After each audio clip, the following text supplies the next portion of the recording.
Mas isso acontece com uma Ambev, vai acontecer com a sua empresa também. Se você não tem ideia do que faz o seu negócio ser bem sucedido, você tem um problema. Quando sai do seu próprio bolso, dói mais. A gente precisa colocar algumas perguntas na mesa antes de assumir uma responsabilidade, né? O boleto ele chega todo mês, infelizmente, são vários, né? Isso não é cultura. Nada. Olha, quanto mais eu converso com empresários, com executivos de marketing, mais eu vejo que tem uma dificuldade muito grande no Brasil de modelo de negócio, de estratégia e como conectar isso com a estratégia de marketing. E pode parecer muito simples para você, mas isso não é. E eu não estou falando aqui de empresas pequenas, não. Estou falando de empresas que faturam 100, 200, 300 milhões e que ainda precisam de muitos ajustes. Então, o que eu quero falar para vocês hoje é como a gente vai trazer essa conexão. E eu tenho a honra aqui, o privilégio, um dos primeiros executivos que nós gravamos aqui há 1 ano e meio aproximadamente. Trago novamente nosso amigo Antônio Santos, mentor no G4 Educação, professor de marketing na Fundação Dom Cabral e Consumer Marketing Director na Unilever, meu caro. Seja muito bem-vindo aqui mais uma vez. Sempre um prazer enorme, Rafa. Muito bom. Muito bom. Nos tornamos aí grandes amigos, conversamos muito sobre o mercado e é um tipo de conteúdo hoje que vocês vão ver, turma, que é super didático, né? Eu quero que no final vocês consigam entender e pensar como vocês vão aplicar, seja do ponto de vista de negócio, para você que empreende, ou do ponto de vista de marketing para a sua empresa, a empresa que você é executiva, que você é executivo. Bom, a gente estava falando no off aqui, né? Várias empresas que faturam aí os seus milhões e ainda existe uma grande dificuldade até no ponto de vista do negócio em si, né, Antônio? E principalmente como que isso se conecta com o marketing na prática do dia a dia, e aí, obviamente, a gente vê muito dinheiro jogado fora, né? Verdade, Rafa. O ponto que eu descobri ao longo desses últimos 25 anos de carreira é que a gente conversa muito sobre marketing, sobre planos de marketing, sobre como executar bem o marketing, mas a verdade é que o segredo fundamental para uma execução, para uma planificação e para resultados em marketing é ter um plano estratégico de negócio bem feito. Se o negócio não tem clareza de para onde ele vai, o marketing vai adotar a última moda e vai executar o que for mais sexy para o momento. Uhum. Essa é, talvez, a grande diferença entre marketings que executam e entregam bem e marketings que fazem alegoria. E nesses 25 anos aí, você rodou em diversas indústrias, né? Então, você conseguiu entender muito, empreendeu também, né? Já teve negócio. Fala para a turma aqui, só para eles entenderem os contextos das indústrias que você já trabalhou. Verdade. Eu comecei a minha carreira empreendendo, então eu tive um negócio com meu irmão. Esse negócio foi vendido, ele ainda existe. E depois de 4 anos, fizemos o nosso exit e eu fui trabalhar na Coca-Cola. Então, comecei ali em marketing no mundo corporativo, depois de empreender. Trabalhei na Coca-Cola com Coca, Fanta, Quat, né? Passei por algumas marcas até ser transferido, vamos dizer assim, para Souza Cruz. Fui fazer vendas na Souza Cruz, depois eu fui fazer marketing na Souza Cruz, fiquei ali mais ou menos uns 3 anos na Souza Cruz, até mudar completamente de setor, sair de bens de consumo e fui trabalhar com materiais de construção, na Lafarge Holcim. Uau. Uma multinacional francesa, muito legal, mais de 130 países, e eu fiquei 9 anos na Lafarge Holcim, em materiais de construção, e foi onde eu tive a minha primeira diretoria, quando eu completei ali 33 anos, e fui expatriado para a França, para cuidar da distribuição em países emergentes. Então, vi a realidade do Equador à Malásia, Filipinas, então todo o sul global, e depois de 9 anos eu fui trabalhar com o setor automotivo, fui para Petronas, cuidar do marketing para as Américas, então do Canadá ao Uruguai, e também uma realidade muito diferente, mas com uma essência comum que eu te conto na sequência. E dali eu fui para a Localiza, fui CMO da Localiza durante 5 anos, todos os produtos da Localiza ali debaixo do meu guarda-chuva, e agora estou nessa função de consumer marketing para a América Latina na Unilever. Legal. E o segredo que eu ia te falar é que todos os segmentos muito distintos com sempre uma coisa em comum.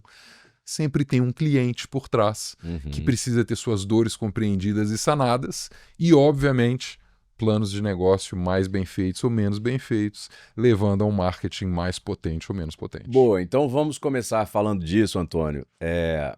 E super importante reforçar isso para vocês, pessoal. Isso não é privilégio, essa falta de direcionamento não é privilégio para empresas que estão começando, muito pelo contrário. Primeiro passo, né? Preciso olhar para o meu negócio. Estou fazendo certo? Estou fazendo errado? Qual que é a origem? Por onde a gente começa? O primeiro passo é você entender o que o stakeholder principal da empresa onde você está, ou se é você mesmo, quer. O que é o stakeholder? O stakeholder é aquela pessoa ou aquele grupo de pessoas que viabilizaram a existência da empresa.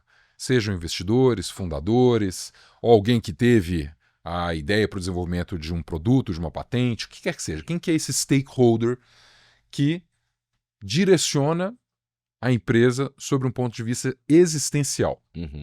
Se você é esse direcionador existencial, você é um fundador, ou na linguagem moderna, um founder. Se você é um founder, você tem em mente alguma coisa que você quer para sua empresa. Vamos pensar aqui nas possibilidades. Você pode ser um founder que quer fazer um exit, ou seja, vender a sua empresa. Você pode ser um founder que quer construir um legado, ou seja, quer construir uma empresa que atravesse gerações. Você pode ser um fundador que quer abrir o capital da tua empresa, fazer um IPO e se diluir ali naquela brincadeira, deixar ela se profissionalizar. Você pode ser um fundador que quer abrir o capital, mas não quer se diluir, ou seja, você quer ter uma empresa aberta e listada. Você pode ter uma empresa que tem um caráter social, ou seja, você quer fazer uma mudança na sociedade. Tem N coisas. A primeira que você precisa responder, ou que você precisa entender se você é um funcionário, ou um board member, o que quer que seja, é o que esse stakeholder quer. Porque o que esse stakeholder quer vai definir duas coisas muito, muito, muito importantes. A primeira, se a empresa tem um pensamento de curto prazo ou de longo prazo. Certo. Um fundador que quer fazer um exit, ele está com um pensamento de relativo curto prazo, de 5, no máximo 7, 10 anos, vai, mas vamos pôr entre 5 e 7 anos. Ele quer fazer um exit, portanto é de curto prazo. Isso significa que as estratégias de marketing e o tipo de empresa precisa ser uma empresa viável no curto prazo. Não, vamos supor que você, essa é a primeira, né? Então, curto prazo, longo prazo. Não, vamos supor que você está construindo uma empresa para ser um legado, uma empresa de longo prazo, que você quer ver a segunda geração, a terceira geração. O seu pensamento e as suas estratégias de marketing podem ser de longo prazo. Me explico. Construção de marca. Se você tem intenção de construir marca, não pense em fazê-lo com menos de 5 anos, porque é o tempo que leva. Então precisa ser uma empresa com visão de longo prazo. O segundo passo, antes de te devolver, então curto prazo ou longo prazo, o segundo pensamento que precisa ter é se essa empresa está em um eixo financeiro ou num eixo de propósito. O que eu quero dizer com isso? O eixo financeiro é aquela empresa que ela está em busca de se tornar um unicórnio, ou está em busca de abertura de capital, ou está em busca de fazer um exit. O seu fundo é majoritariamente financeiro. As empresas de propósito, como as maiores empresas do mundo são empresas de propósito. Por que elas são empresas de propósito? Porque elas são estatais. Então são empresas que servem à sociedade. Se são empresas que servem à sociedade, elas têm um equilíbrio entre propósito e finanças muito importante. Se você está numa empresa que é de propósito, é uma empresa também de pensamento de mais longo prazo. Portanto, as alavancas de marketing são de longo prazo. Onde você está, isso formam 4 quadrantes, né? Onde você está nesse mapa mental é o primeiro passo para você entender que tipo de marketing você vai fazer. Legal. Eu quero até dar um passo atrás aqui, Antônio, porque às vezes pode acontecer do próprio fundador, o fundador ali, não saber o que quer. Ele, por exemplo, né, eu quero, sei lá, eu quero ter uma empresa, eu quero ganhar dinheiro, quero crescer esse negócio, mas não existe um plano no sentido de quero perpetuar, quero passar isso para as próximas gerações, ou então não, daqui a 15 anos. Como que essas pessoas, o que elas podem fazer para, primeiro, elas entenderem, né, o que de fato elas querem, para que depois elas possam transmitir isso para as outras pessoas. Fato, isso é um ponto importantíssimo. E geralmente as empresas, elas possuem mais de um fundador. Então, às vezes, você tem 2, 3 pessoas. Ou uma empresa já consolidada, geralmente ela tem mais de um stakeholder. Ela tem uma parte do capital que está na mão de um banco, uma parte do capital que está na mão de um antigo fundador, ou ela é uma empresa listada, né? Primeiro passo é uma reflexão individual. O que que eu quero? Eu sei que não é fácil responder o que se quer, porque, via de regra, todo mundo quer tudo. Eu quero deixar um legado e eu quero que seja rápido e eu quero ganhar dinheiro. Mas é impossível você conseguir tudo. Você tem que fazer escolha e cada escolha é uma renúncia. Então, o primeiro passo é o que eu quero. Olha, eu abri essa empresa para pagar as minhas contas, ou seja, o que eu quero é não ter chefe. Eu quero uma empresa geradora de caixa. Isso é uma empresa de longo prazo.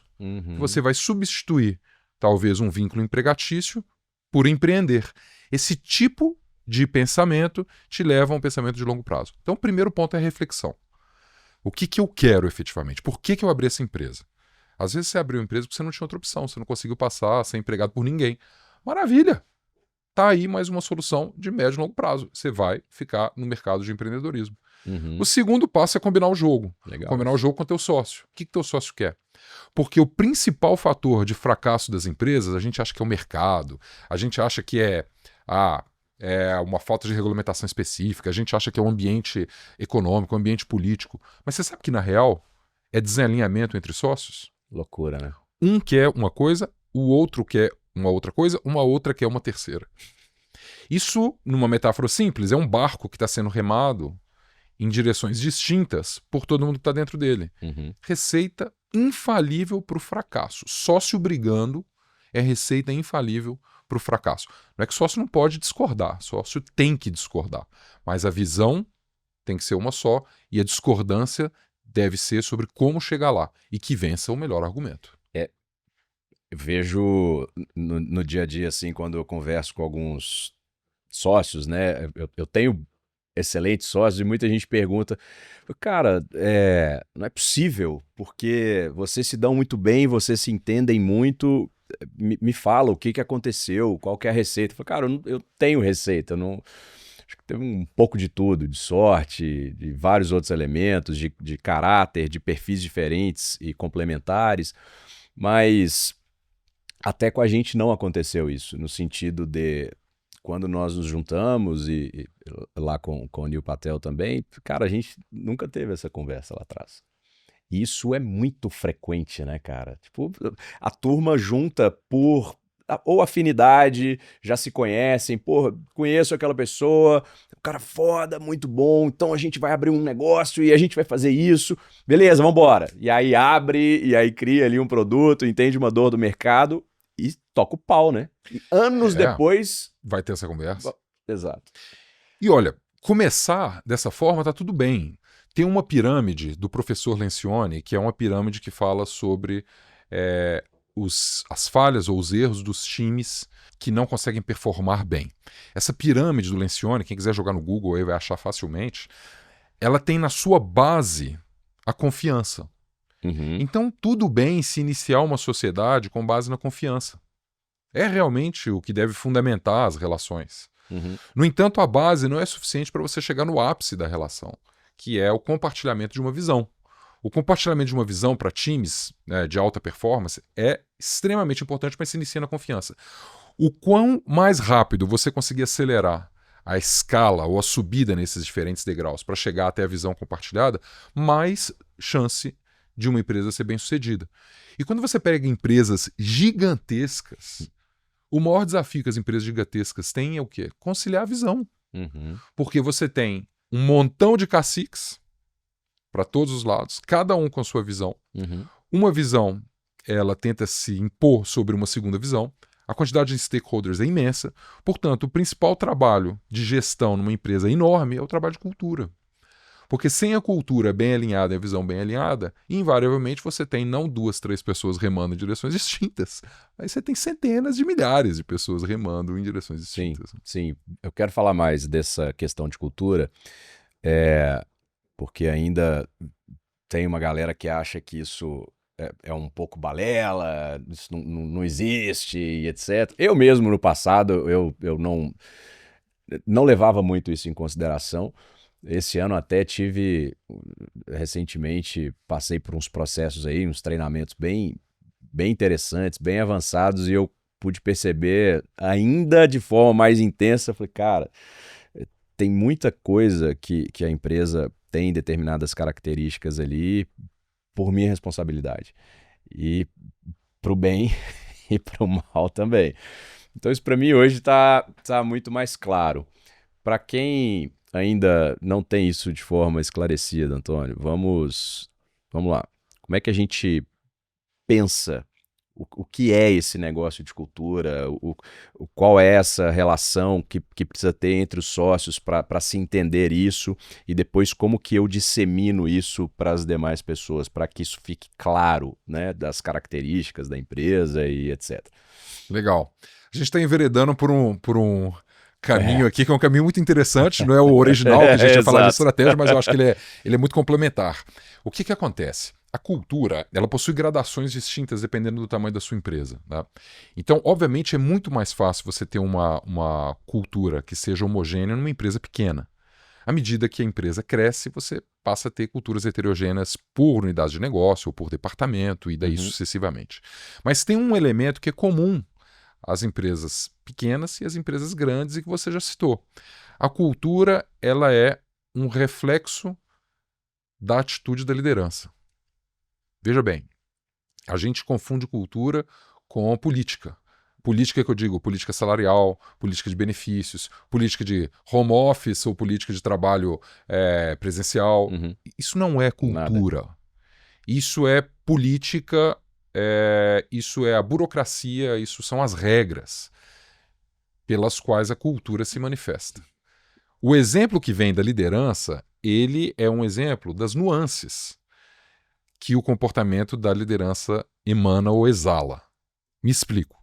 Você tem um líder que prega no quadro de valores a escuta ativa do cliente, que se encastela na sua sala e nunca vai a campo.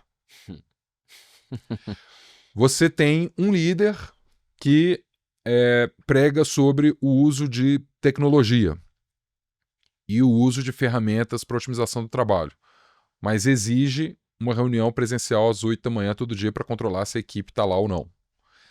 Isso são exemplos ruins. Você tem exemplos muito bons. Você tem um líder, por exemplo, que baseou toda a cultura da sua empresa na excelência dos seus produtos e no design dos seus produtos. Ele frequenta o laboratório de design 2, 3, 4 vezes por semana. Você sabe de quem que eu estou falando. Quando você olha para o exemplo que vem da liderança, você consegue definir com muita clareza o que é a cultura da empresa. Legal. Uma cultura, por exemplo, eu adoro o Walmart, uma das empresas com o maior faturamento do mundo. E, por sinal, voltando ao nosso primeiro ponto, uma empresa de legado. A maior parte do capital do Walmart ainda está na mão da família, segunda e terceira geração. Então, uma empresa de legado, uma visão de longo prazo. Qual que é o mantra do Walmart? Preço baixo. Você olha para a liderança do Walmart, detalhes simples como política de viagem, transpira esse valor. Os caras, quando viajam, eles dividem quarto. Não existe classe executiva. Então, é uma cultura de baixo custo. Se a liderança topa fazer isso, porque a liderança pode exigir baixo custo e viajar no seu jatinho particular. Isso, exatamente. Isso é a verdadeira cultura. Uau. É o reflexo, né? O reflexo. Cara, que loucura isso. Eu não sabia dessa questão. Super legal. E, olha, eu não sei se ainda é a maior, mas o Walmart, até pouco tempo atrás, era a empresa com maior faturamento, tá? Não é a última linha, a primeira linha, com o maior faturamento do mundo. À frente de petroleiras, né, de coisas assim. Que loucura. Bom, então, legal. Eu gostei desse parênteses aqui que a gente abriu sobre cultura, porque isso também tem a ver entre o alinhamento ali dos sócios, fundadores, etc. E até para as empresas, obviamente, né, para quem é executivo. E aí, voltando ao ponto da estratégia, né? A gente estava falando ali de entender o negócio, entender os objetivos. Então, vamos lá. Entendemos. Entendemos. A gente sabe onde que a gente, né, o que a gente quer. Uhum. E aí? O que fazer agora? O próximo passo é falar assim, ok, eu já sei o que eu quero, agora como que isso se traduz no que a empresa deve me entregar? Me explico. Se eu sou um fundador que quero fazer um exit, eu quero vender a minha empresa, geralmente, sobre quais métricas uma empresa é avaliada para sua venda? Ela é avaliada uma métrica de faturamento, ou uma métrica de lucro operacional, de EBITDA, alguma coisa desse tipo. Uhum. Se é isso que eu quero, o que a minha empresa deve me entregar, se esses foram os parâmetros para o meu exit, é uma belíssima linha de receita, um belíssimo EBITDA. Fácil, né? O Mas que é isso. você quer, né? Uhum. Vamos supor que você quer, na verdade, pagar suas contas. Cara, eu abri uma empresa porque não quero ter chefe, eu quero... O seu indicador é fluxo de caixa. Você precisa ter caixa livre para pagar suas contas. Uhum. Ah, não, eu abri uma empresa eu estou numa empresa de capital aberto. Qual que é o indicador do capital aberto? É o valor do teu papel. Uhum. Se o valor do teu papel, vamos cair em marketing, você está numa empresa aberta, numa multinacional, e o que é valor para os teus stakeholders é o valor do papel, Okay. certo? Se em determinado TRI, porque geralmente as empresas de capital aberto, elas soltam seus resultados a cada TRI. Uhum. Se no horizonte você vê um TRI ruim chegando e você precisa cortar custo para garantir um bottom line bom, o que você faz com o dinheiro de marketing? Tira. Corta todo. Nossa. Então, se você é um marqueteiro numa empresa de capital aberto, você tem que ter a resiliência de conviver com momentos de bonança, muita grana, e momentos de muita restrição. Porque a volatilidade dos papéis, que são o principal indexador do teu stakeholder, é também um indicador de como vai se comportar a tua capacidade de investimento. Pô, então esse é o segundo passo. Eu sei o que o meu stakeholder quer. Uhum. Meu segundo passo é o que a empresa tem que entregar para o meu stakeholder. Uhum. Dependendo da resposta que você deu no primeiro, você já sabe a resposta do segundo. Uhum. É tão simples como receita e EBITDA, tão complexo quanto os humores de uma bolsa de valores. Agora, legal isso que você falou, porque pegando um gancho aqui na questão de perfil de pessoas, né? Tendo clareza, a empresa tendo clareza do modelo que ela atua e etc. Cara, um profissional de marketing que você tem que contratar para um negócio desse pode ser completamente diferente de um outro modelo de empresa, né? Se tem essa volatilidade a cada trimestre, você tem que ter, como você disse ali, uma resiliência e um sangue frio, né? Vai ter que ter sangue frio e se tiver que cortar, vai cortar. Então, precisa ser um perfil um pouco mais duro na queda ali, né, cara? Menos sentimental, digamos assim, para trazer resultado para o negócio, né? É exatamente isso, Rafa. E olha só, que coincidência. A gente começou falando dos meus 25 anos de carreira. Então eu comecei empreendendo. Empreender significa que você é o dono do cofre e você é o executor das suas próprias vontades. Uhum. Isso é um perfil, o perfil do empreendedor. Né? Tem a solidão que vem junto, tem tudo que vem junto com o empreendedor. Então ali eu aprendi que quando sai do seu próprio bolso, dói mais. O empreendedor, ele sente a dor de cada centavo investido. Depois eu fui trabalhar na Coca-Cola. É quase dinheiro infinito, né? Especialmente na marca Coca-Cola. Mas eu trabalhei na marca Quat, na marca Fanta. Já não é bem assim. Mas uma empresa de capital aberto, listado na Bolsa dos Estados Unidos com sede em Atlanta. Um comportamento completamente diferente, porque apesar de ser dinheiro infinito para a marca mãe, para as marcas pequenas são orçamentos relativamente restritos. Então, um perfil de bolsa, no entanto, com restrição de orçamento. Depois, passados anos, eu fui trabalhar na Petronas, que é uma empresa estatal. Ou seja, o perfil de empresa que é um perfil social. É uma empresa que representa quase 1/3 do PIB da Malásia. Então, as decisões da Petronas, elas influenciam diretamente o bem-estar da população da Malásia. Então, as decisões são de longuíssimo prazo. Outro perfil completamente diferente. Depois eu fui trabalhar na Localiza, uma empresa com perfil de capital aberto, no entanto, com uma forte presença familiar. Isso. Né? que é uma outra dinâmica completamente diferente. Existe outro tipo de skill. O jogo da conciliação entre o resultado de curto prazo e a visão do fundador de longo prazo é um jogo muito único. E agora estou numa multinacional de capital aberto. Ou seja, essas diferenças gritantes que você trouxe muito bem, elas exigem uma capacidade, no meu caso, que passei por perfis distintos, exige uma capacidade de adaptação muito grande. Você que está contratando uma pessoa de marketing, ou você que é uma pessoa de marketing, qual perfil você se sente mais à vontade? Sim. Esse perfil onde você se sente mais à vontade, preferencialmente é para onde você deve direcionar a tua carreira. E se você está contratando, pessoas que foram bem-sucedidas no teu ambiente são um ótimo critério de seleção. Cara, fantástico. E aí, enfim, minha cabeça vai longe aqui nisso que você está dizendo, porque você citou exatamente o que eu ia falar aqui da questão de carreira, né? Essa capacidade de adaptação é fundamental. Agora, tem uma questão aí que diversas executivas e executivos, as pessoas não pensam nisso. Elas não pensam, antes de entrar na empresa, sobre o modelo, sobre o que se quer. Então, eu imagino que a gente precisa fazer algumas perguntas antes aí, né? Tanto para a gente mesmo, sobre o que a gente quer, tanto um conhecimento mais denso da empresa em si, até pelas nuances que você disse. Ah, tudo bem, a Coca-Cola é capital aberto, etc.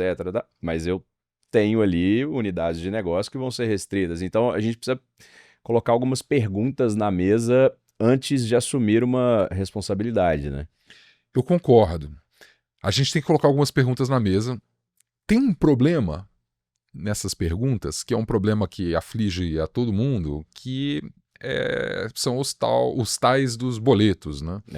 Então, o boleto ele chega todo mês, infelizmente, e são vários, né? Então a pessoa, por vezes, ela não pode se dar o luxo de se perguntar se aquele ambiente faz sentido para ela ou deixa de fazer, porque ela quer, na verdade, pagar os seus próprios boletos. O que acontece? O que a gente está vendo? O tempo de permanência das pessoas nas empresas, e quando você coloca os profissionais seniors de marketing, a gente está falando de um ciclo que, via de regra, é de 2,8 anos, né? É uma pesquisa da Bain Company que foi feita nesse sentido, faz com que o desejo por entrar, ou o desejo por conseguir e por manter os boletos em dia, tenha prioridade sobre essa reflexão. O que eu acredito?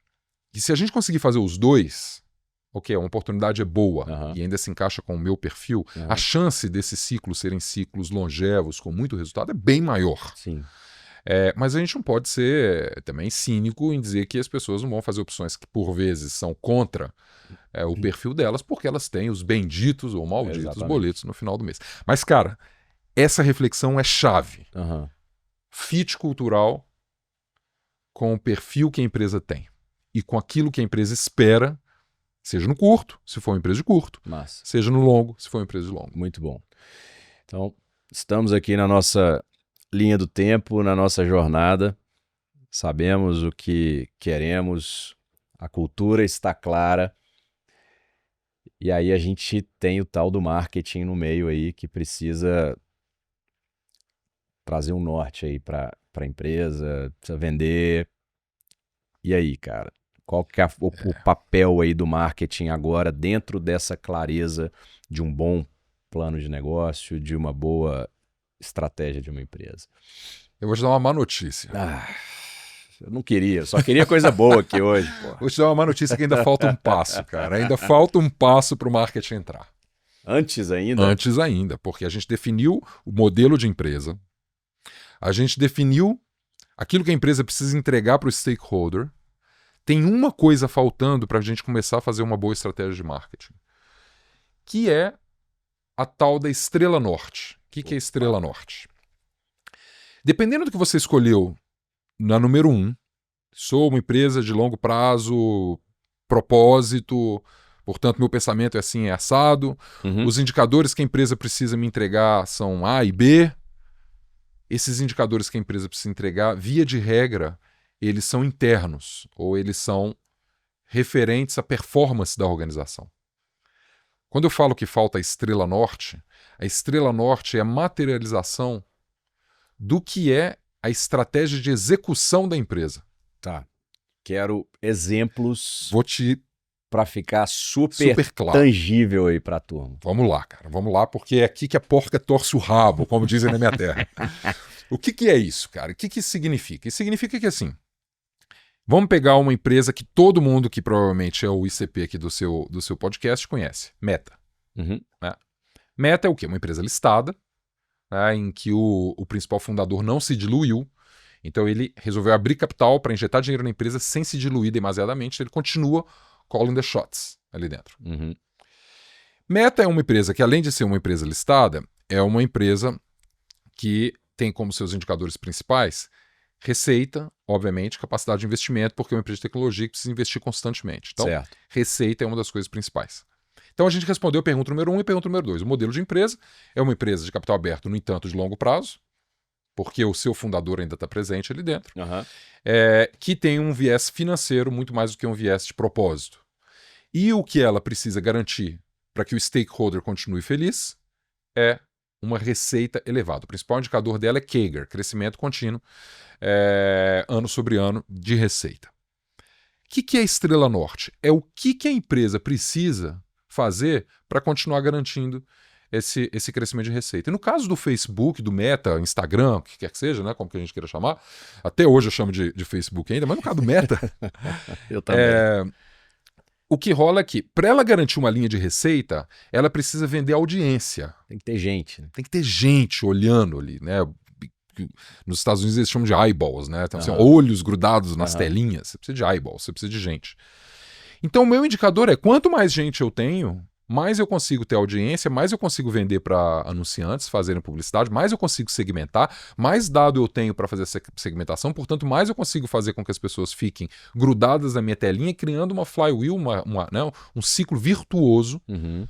Qual que é a minha estrela norte? Minha estrela norte é número de usuários ativos. Uhum. Quanto mais usuário ativo eu tiver dentro da minha plataforma, mais eyeballs eu tenho, mais inventário eu tenho, mais eu consigo vender. Quanto mais eu consigo vender, mais eu gero meu indicador do anterior, né, da etapa anterior, mais eu impacto minha primeira resposta, que é como deixar o stakeholder feliz. Uhum. Agora eu chego com marketing. Marketing, você precisa garantir para mim crescimento contínuo de eyeballs e que esses usuários, né, que esse crescimento não sejam só usuários cadastrados, mas usuários ativos, que efetivamente acessam a plataforma. Uhum. Isso é um exemplo. Super claro, né? Para o marketing já.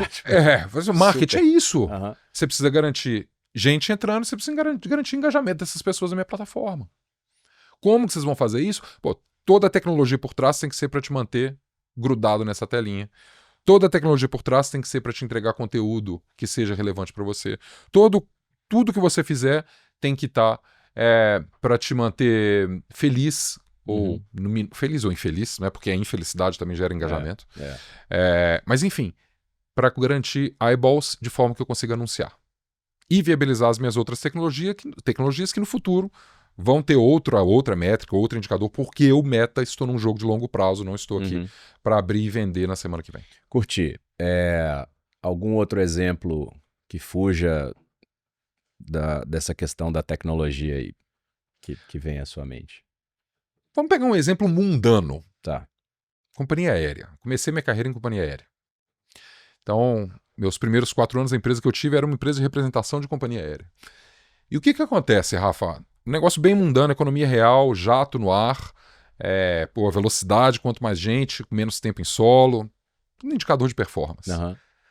E aí, quando você olha, são empresas que têm um nível de endividamento absurdo, dependem ostensivamente de capital, e o stakeholder precisa otimizar aqueles ativos que estão ali para que o retorno sobre esse capital intensivaço que está ali dentro vale a pena. Tem uma brincadeira que diz que a melhor forma de você transformar um bilionário em um milionário é dar para ele uma companhia aérea, né? Fantástico. E as companhias aéreas, historicamente, são um fracasso do ponto de vista financeiro, né? Todas sempre entram em Chapter 11, reestruturam dívidas. O que aconteceu agora com a Azul, já aconteceu com a Gol, já aconteceu com a Latam, já aconteceu com a Delta. Aconteceu com todas. Tem uma companhia que é bizarramente bem sucedida, tal da Southwest.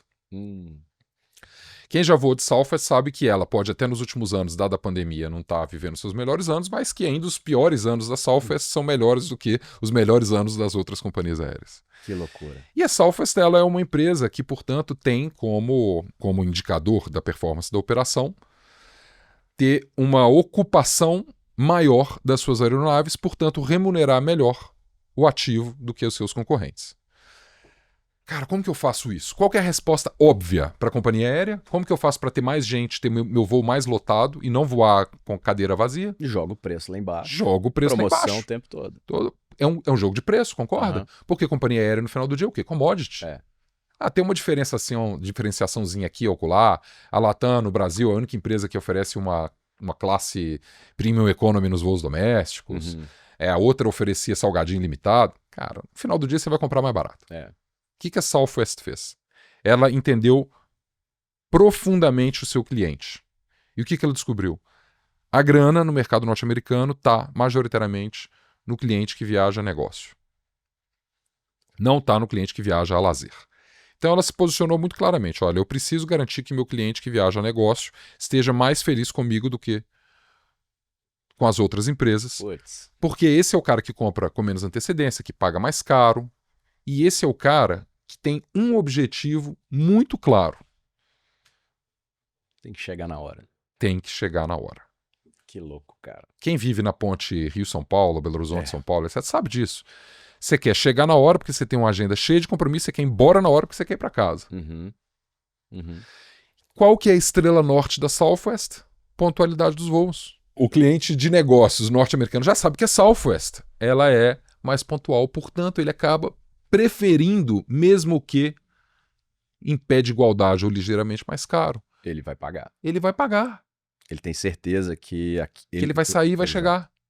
Então a estrela norte dos caras é pontualidade. Tudo que eles fazem pensando em pontualidade. Tá aí marketing, tá fácil. Cara, que loucura, porque assim, quando a gente pensa em ocupação de cadeira, né, hotel, avião, se locadora de veículo, locadora, não alugou o carro, ficou já lá era. afundado.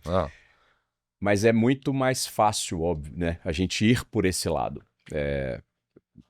Essa vai ser a minha estrela norte, ponto final. Preciso de, você estava falando de usuários na meta, preciso de cadeiras ocupadas, mas tem outro ponto aí, né? Essa não necessariamente ela é a causa, ela pode ser uma consequência de outra estrela norte, né? De olhar para o cliente, e aí muito interessante isso que você está dizendo, porque como que isso conecta em conhecer o cliente profundamente para que a minha cadeira ocupada ela seja a consequência de uma coisa que eu estou fazendo aqui, não necessariamente, porque se eu for para cá como causa, como você disse, aí eu vou para preço, vou para promoção. É isso.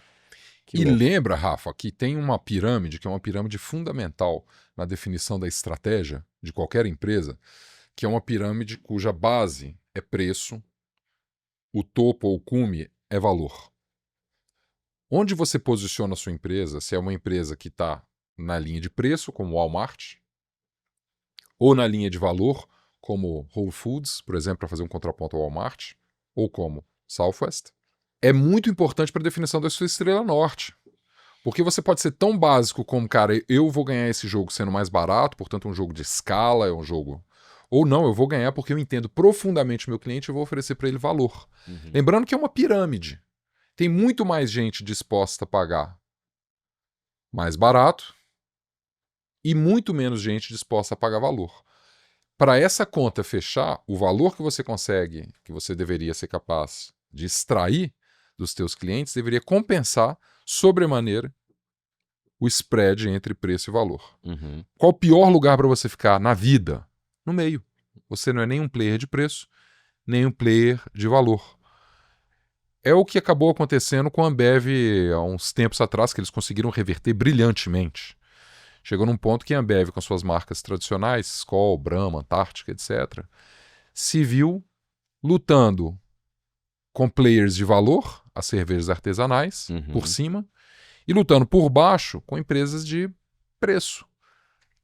Skin, Crio, Taipava, empresas locais. O que ela fez?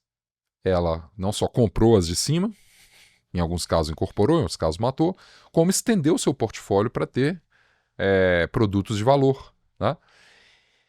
E manteve ali parte do seu portfólio com uma briga de preço. Mas isso acontece com uma Ambev, vai acontecer com a sua empresa também, né, com a sua empresa que está faturando 10, 15 milhões de reais por mês, aí se tiver essa galera nos ouvindo.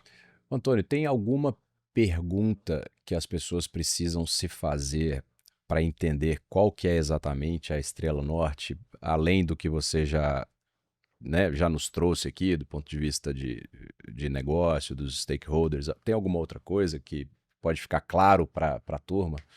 Se pergunte o que é que você faz que garante o sucesso da sua empresa. Vamos voltar aqui para a dinâmica de preço e valor. Se você é um player de preço, a sua Estrela Norte é uma indexação do seu preço versus a tua concorrência.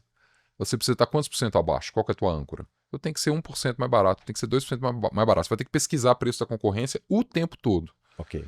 Não, se é valor, se é algo que, como, por exemplo, o valor é pontualidade dos voos, você vai ter que garantir que você é superior do ponto de vista de pontualidade dos voos. Uhum.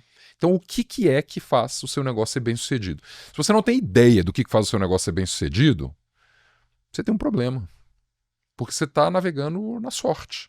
Né? Como se você tivesse, já que a gente está falando de aviação, voando sem instrumentos. Loucura isso. Porque, bom, para mim é um lugar muito desafiador. É o lugar da commodity, por exemplo. Mas pensando aqui alto também, o que hoje já não é tão commodity? Né? De diversas empresas, às vezes, por exemplo, prestação de serviços. Pega o próprio marketing digital em si, agência de marketing digital. Né? Diversas se propõem, pelo menos, a fazer a mesma coisa. Né? Adorei essa questão da Estrela Norte, cara. Me fez até refletir bastante aqui. Preciso tangibilizar isso até no meu negócio também. Muito, muito legal. Mas eu posso fazer um comentário em cima disso que você trouxe. O que não é commodity? Né? Quando empresas de serviço, via de regra, elas têm produtos muito comoditizados, salvo se elas têm uma tecnologia muito disruptiva, que é uma questão temporal. Uhum. A tecnologia de hoje ela vai ser facilmente copiada amanhã. Então ela é sempre uma questão temporal. Mas empresas de serviço, geralmente a diferenciação delas reside na experiência, né? E você citou agências de publicidade. Qual que é, talvez, a principal diferenciação que uma agência de publicidade hoje oferece com relação a outra agência de publicidade? A gente pode falar que é o criativo, a gente pode falar que é o ferramental, a gente pode falar que é um monte de coisa. Mas a verdade é que é o relacionamento. E a capacidade de manter e fazer com que esse relacionamento, ao longo do tempo, gere valor. Pô, Antônio, você está me falando que é tão subjetivo assim? Tem um monte de negócios cujo cerne está na subjetividade e nas relações humanas. Vou dar um outro exemplo. Empresa super bem sucedida, XP. Super bem sucedida. Basicamente, todas as apostas da XP são no modelo de relacionamento. Uhum. Os consultores, né? Tem um nome específico, agora eu não me lembro. Mas a linha de frente da XP, que gerencia sua carteira, são pessoas que geram um relacionamento contigo, que estabelece confiança, que é a base do Lencioni, para daí você colocar o teu dinheiro na mão delas. Caramba, é sobre confiança? É sobre confiança. Eu não gostei disso. Eu sinto em te dizer verdade, estrago verdades. Não gostei. Mas é isso. Mas é verdade. Pode ter outros elementos, tá, Rafa? Poxa, claro, pode ter N outros elementos. Eu não tenho certeza que uma empresa de marketing digital se diferencia de outra, por exemplo, por ser um Google Partner, por ser... Cara, é confiança. Tá, por que eu vou te falar? É porque eu não gostei. Eu vou trazer aqui uma pergunta. Se nas suas experiências nos outros países, o quanto isso no Brasil é muito mais intenso, essa questão do relacionamento comparado com França, Estados Unidos, México e etc. O Brasil é menos do que muitos países. No México é muito mais. Na França você tem o elemento não só do relacionamento, mas da sua credencial. Exemplifico. O sistema de educação francês, ele é um sistema extremamente hierárquico. Se você veio de uma grande école, você já tem uma credencial e um ciclo de relacionamento formado nessa grande école que te garante acesso ilimitado, inclusive ao governo, que majoritariamente é formado por pessoas de grande école. Se você formou em Paris X, Paris 10, olha, você tem acesso a tudo. Tudo. Brasil um pouco menos, né? No Brasil a gente tem uma cultura ainda que permite muito mais self-made men's and women, né? Uhum. Por favor, não me entenda mal. Então, o Brasil está na média, mas você tem lugares muito mais relacionais e lugares um pouco menos relacionais. Uhum. No entanto, praticamente... Eu não encontrei em lugar nenhum do mundo relações que sejam puramente gerenciadas pelo nosso córtex, pela nossa racionalidade. Todas as relações acabam sendo gerenciadas pelo límbico ou pelo nosso cérebro mamífero, que é puramente o painel ali do Divertidamente, lembra? Aquele painel das emoções. É ali que se dão os bons negócios. Se você é uma empresa de médio porte, o melhor lugar para você fazer negócio são ambientes de network. Ambientes como o próprio G4, ambientes como Resenha, ambientes como Basecamp, em BH. São ambientes em que você vai trocar, aprender e fazer negócio. Bom, tá certo. Eu tenho um desafio aí de como, a palavra não é escala, mas como trazer isso para uma quantidade muito significativa, né? Eu adoro essa pergunta. Somos um só, né?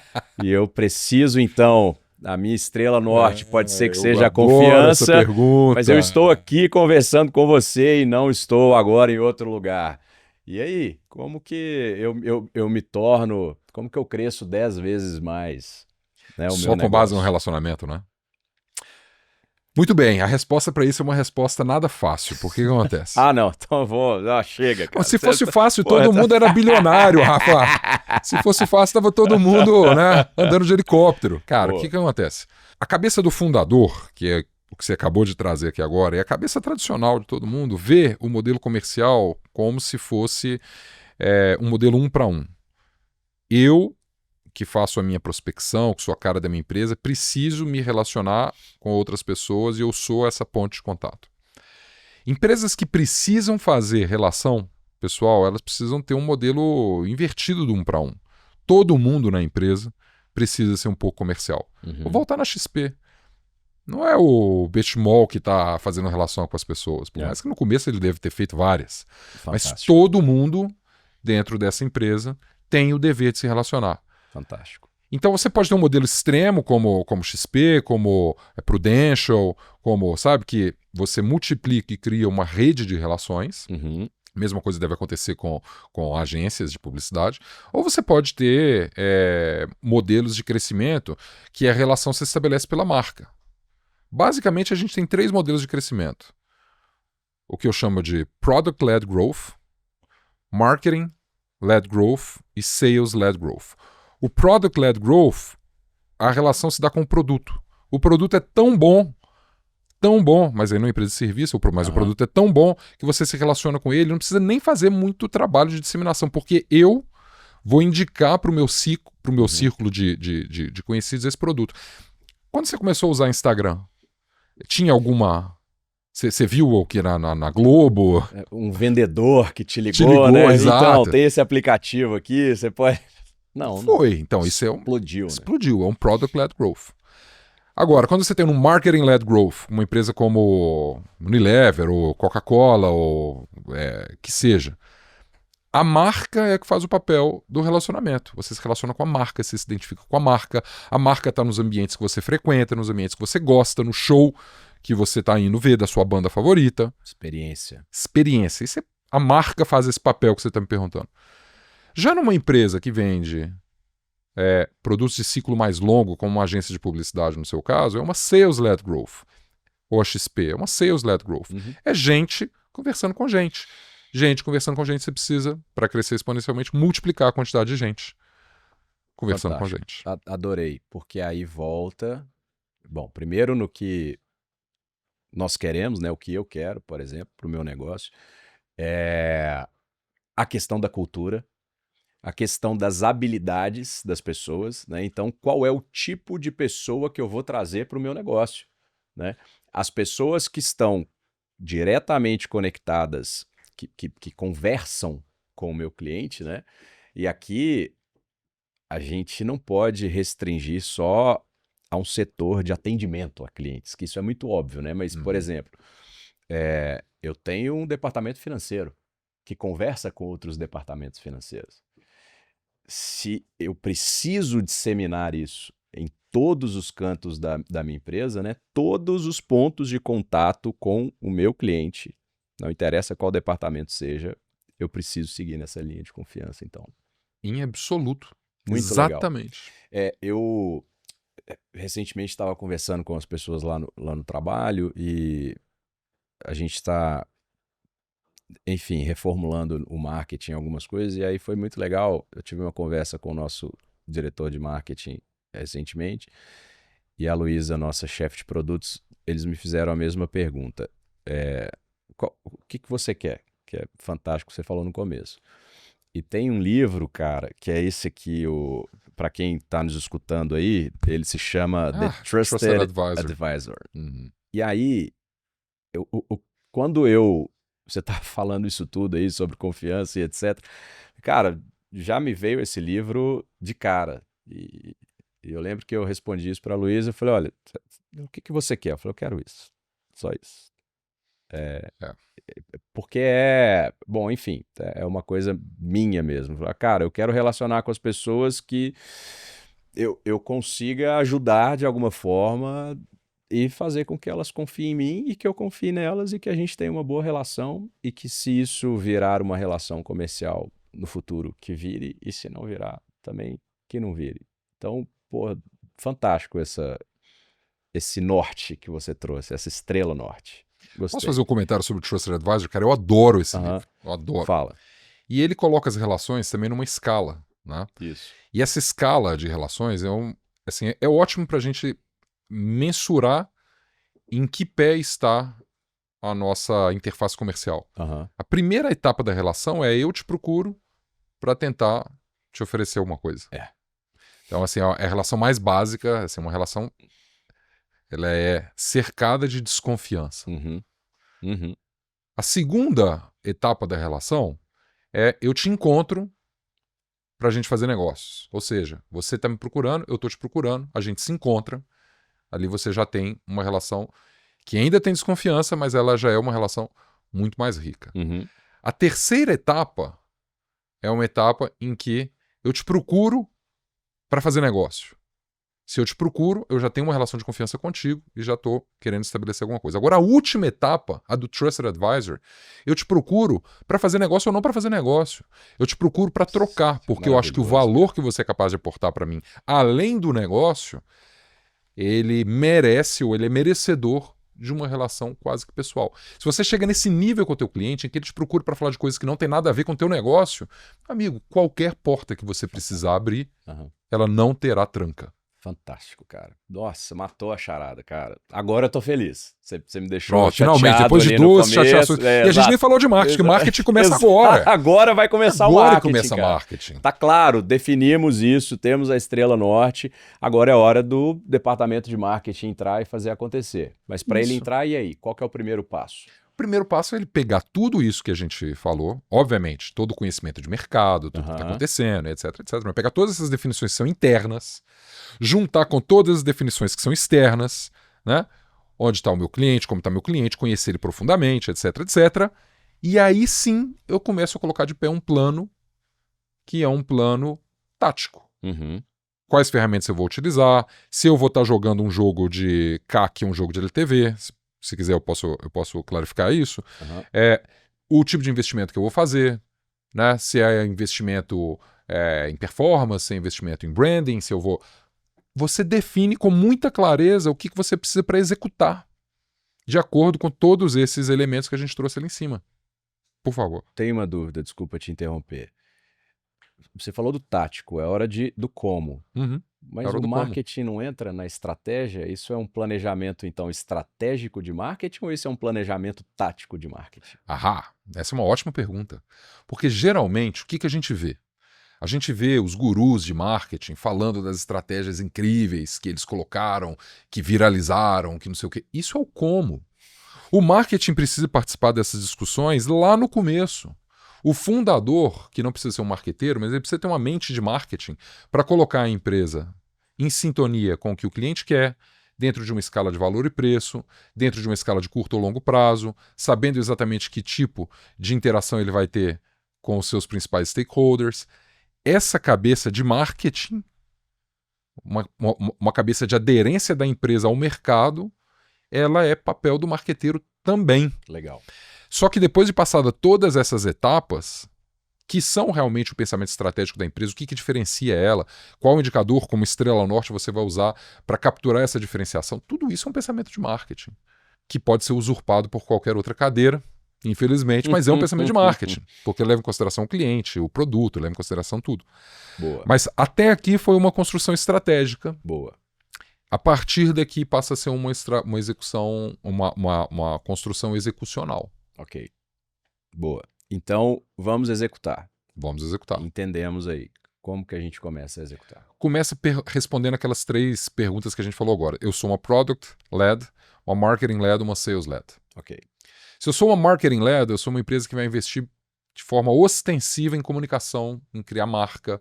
Eu espero que lá no começo você tenha se definido como uma empresa de resultado de médio e longo prazo, porque se você é uma empresa marketing-led pensando em resultado de curto prazo, você vai falir, você vai quebrar. Não tem resultado de curto prazo. É certo isso. Desiste, amigo.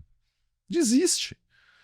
Então, você vai responder isso. Segundo, se você é uma sales-led, o papel do marketing é suportar vendas. Ai, puxa vida, tadinho da gente marqueteiro.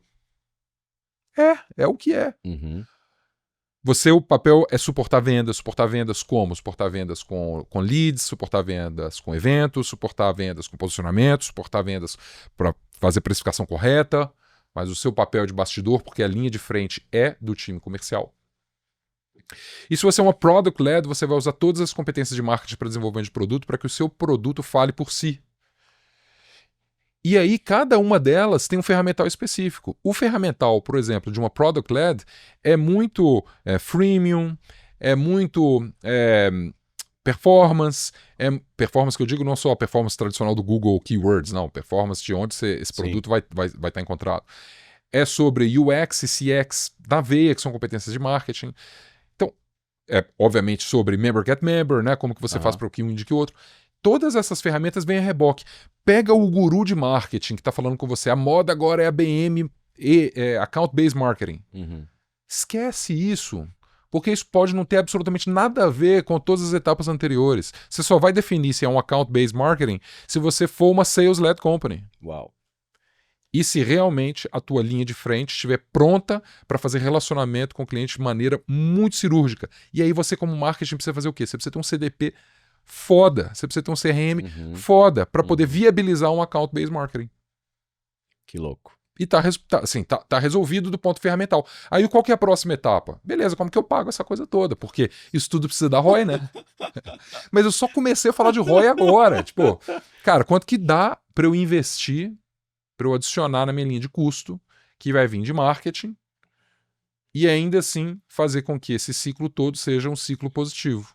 Porque lembra do meu stakeholder? Uhum. Se eu sou uma empresa de capital aberto, por exemplo, eu não posso ter uma linha de custo que viabiliza o meu stakeholder colocar dinheiro na minha operação.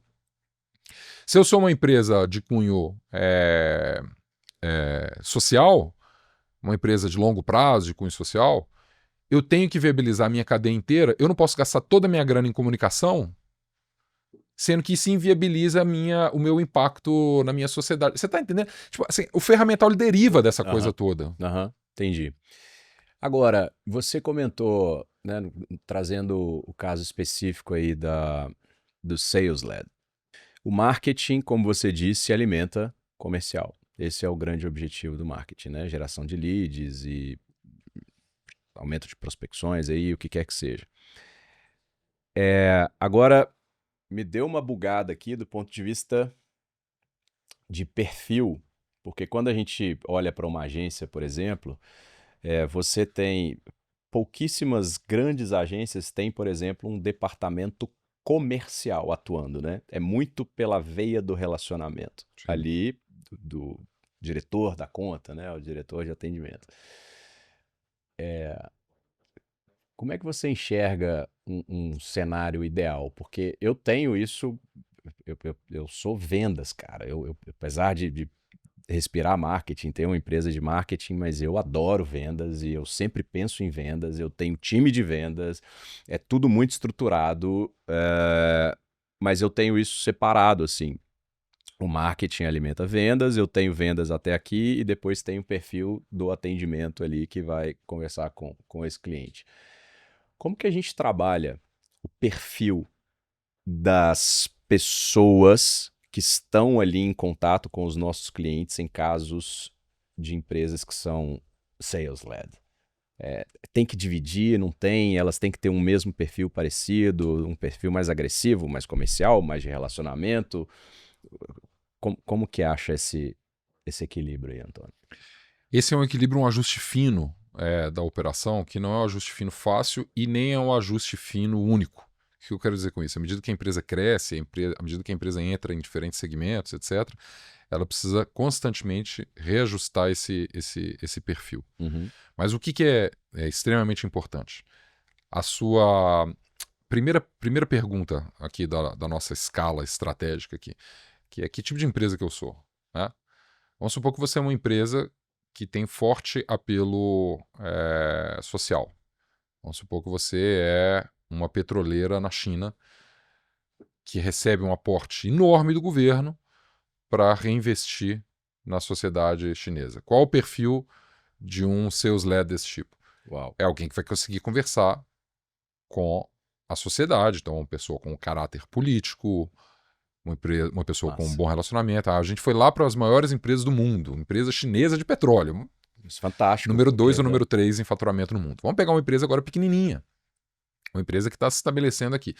Eu sou uma empresa que tem uma intenção de curto prazo de fazer exit.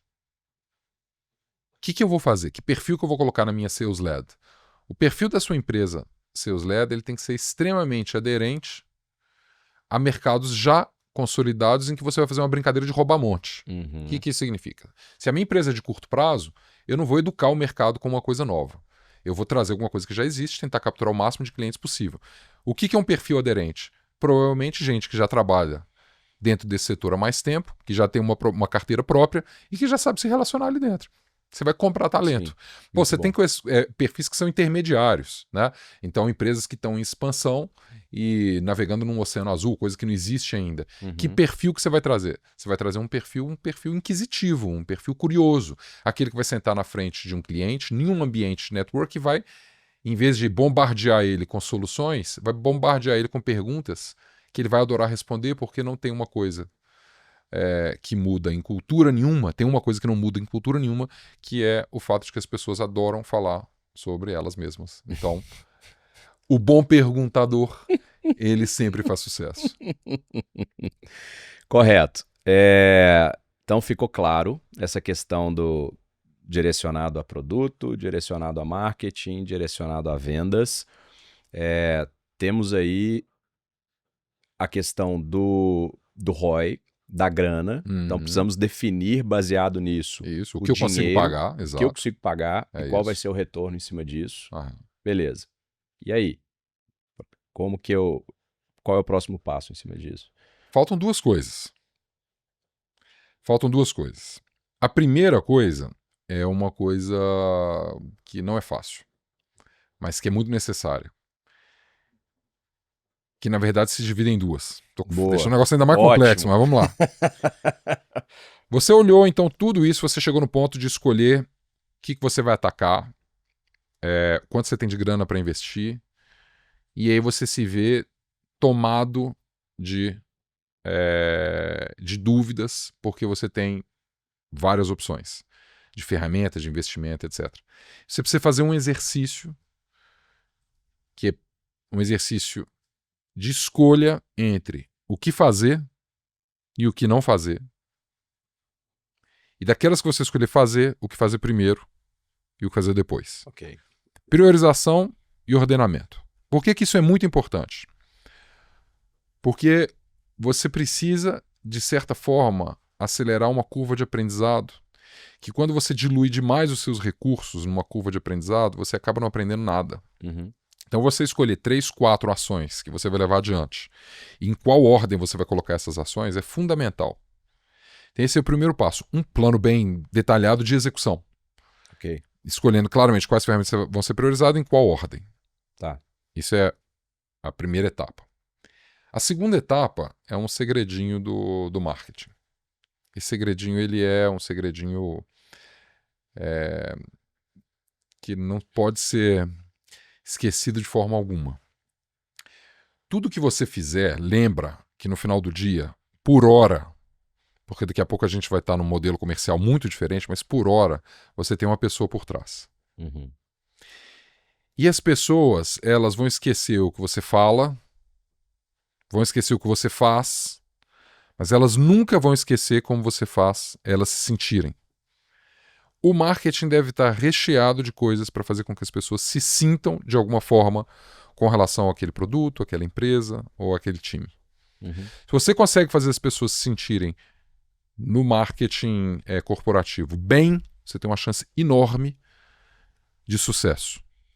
Um parênteses pequeno é o marketing político, que tem uma frente diferente dessa. O marketing político ele quer te fazer sentir com medo. Porque o medo é uma emoção mais poderosa do que o sentimento de bem-estar, o sentimento, eu diria até de amor. Mais relações se firmam por medo do que por amor. O marketing corporativo foca no amor. Esse segredinho do marketing é um segredinho quase antropológico, porque a gente só sobreviveu até hoje porque a gente é capaz de sentir alguma coisa com relação a algo, tá? E nos proteger ou, na verdade, se jogar em cima daquilo, porque a gente tem esse mecanismo de defesa. Que se você quiser saber mais a respeito, lê o livro Thinking Fast and Slow. Estou lendo. Você acredita? Que é exatamente sobre isso.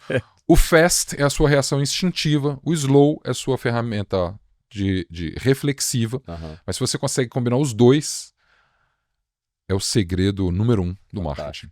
Tô lendo. Não estou achando fácil no sentido de... Não é uma leitura para sair... Leve, né? Não é leve. Então eu volto, cara, eu preciso refletir. Eu ainda não saí das 60 páginas iniciais ainda. O livro é gigante, né? É maravilhoso. Muito bom. Muito bom. Já estava lá para ler há muito tempo. Tô adorando. Se fizer estudo, Rafa, tem um plano de marketing pronto. Tá lindo e maravilhoso. Isso. E by the way, você é tido até como professor do amor lá na Dom Cabral, né? Na Dom Cabral, meus alunos que tiverem aí sabem que eu ensino marketing como a fórmula do amor. É a fórmula do amor. E se você consegue fazer com que a paixão aflore por um produto, uma marca, uma equipe, o que seja, a sua chance de ser bem sucedido é enorme. Legal. Cara, fantástico. O que vem depois, tudo consequência. Muito legal isso, né? Ferramentas, pessoas que eu vou contratar, perfil e etc. Agora, tudo para mim ficou muito claro, ficou muito lógico aqui dentro dessa linha do tempo. Poxa, fantástico. E reforçando aqui o que a gente falou recentemente aqui na conversa, a importância do marketing, né? Porque a gente entrou aqui no ponto de vista tático quando a gente foi falar de execução. Por outro lado, o marketing precisa, como você bem disse, estar lá atrás, né? Desde o começo, seja pela mente da pessoa, né, do fundador ali, que já tem que ter essa mente marqueteira, como você disse, mas caso não tenha, aí é crucial, né, que o dono de negócio, a dona do negócio conecte alguém do marketing, e aí é o marketing puro, né? Na sua essência, não é não é a propaganda, não é a comunicação. É isso. A gente evoluiu muito para os hacks, né? Cara, qual o hack para melhorar a minha aquisição? Qual o hack para... Assim, não tem hack é pensamento estratégico. Uhum. Você pode até conseguir ter um resultado de curto prazo legal com o REC. Você pode conseguir fazer com que 1, 2, 3, 4 meses de alguma coisa dê resultado. Mas as empresas que existem há muito tempo, ou as empresas que existem há menos tempo, no entanto, são muito bem-sucedidas, todas elas têm um pensamento estratégico de A a Z. A intencionalidade por trás das ações é o que diferencia as empresas que dão sorte, e essas têm vida curta, das empresas que efetivamente se transformam em referência global. Uhum. Foda. Outra coisa ruim aqui desse podcast é, pela terceira vez, eu saio com uma dor de cabeça aqui. Eu vou pegar um patrocínio aí da Hypera para me mandar a Neosaldina, viu, Cris? Porque é muita informação. Adorei aqui a forma como você traz assuntos que são... tem a sua complexidade, né? Mas tangibiliza, traz exemplos práticos numa linguagem fácil das pessoas entenderem, né? Seja quem trabalha numa empresa gigantesca, com os exemplos que você trouxe, empresas bilionárias, seja a pessoa que está ali com um negócio muito pequeno, como que as coisas se casam, se conectam, e super aplicação prática aqui para a galera. Parabéns, você me deixou com uma bela dor de cabeça e muito dever de casa. Conta comigo para isso sempre, Rafa. Prazer estar contigo, prazer estar com todo mundo que está ouvindo aqui. Muito bom. Espero que eu tenha ajudado de alguma forma. Maravilhoso, ajudou demais. É isso aí, turma. Obrigado, sem muitas delongas. Adorei mais um episódio com o Antônio. Grande abraço.